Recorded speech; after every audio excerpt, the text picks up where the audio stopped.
زبور نمبر 45 شاہی شادی کا نغمہ۔ میرے دل میں ایک نفیس مضمون جوش مار رہا ہے۔ میں وہی مضامین سناؤں گا جو میں نے بادشاہ کے حق میں قلم بند کیے ہیں۔ میری زبان ماہر کاتب کا قلم ہے۔ تو بنی آدم میں سب سے حسین ہے، تیرے ہونٹوں میں لطافت بھری ہے، اس لیے خدا نے تجھے ہمیشہ کے لیے مبارک کیا۔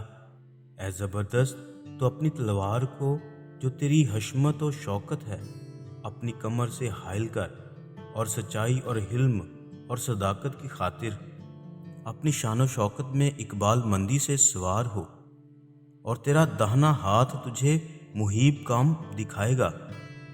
تیرے تیر تیز ہیں، وہ بادشاہ کے دشمنوں کے دل میں لگے ہیں، امتیں تیرے سامنے زیر ہوتی ہیں۔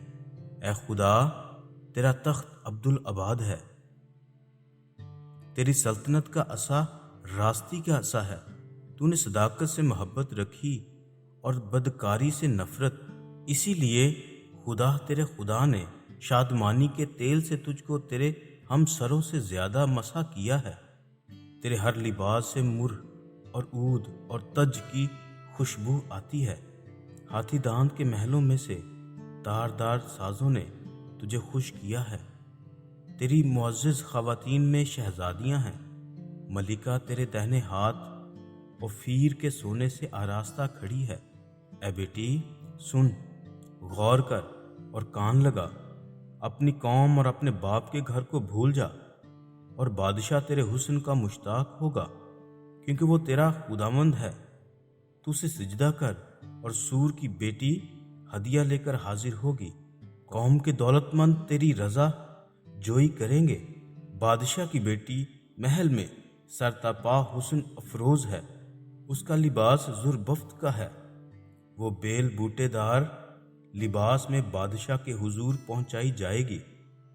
اس کی کمواری سہیلیاں جو اس کے پیچھے پیچھے چلتی ہیں تیرے سامنے حاضر کی جائیں گی، اور ان کو خوشی اور خرمی سے لے آئیں گے۔ وہ بادشاہ کے محل میں داخل ہوں گی۔ تیرے بیٹے تیرے باپ دادا کے جانشین ہوں گے، جن کو تو تمام روئے زمین پر سردار مقرر کرے گا۔ میں تیرے نام کی یاد کو نسل در نسل قائم رکھوں گا، اس لیے امتیں عبدالآباد تیری شکر گزاری کریں گی۔ خداوند کے پاک کلام کے پڑھے سنے جانے پر خداوند کی برکت ہو، آمین۔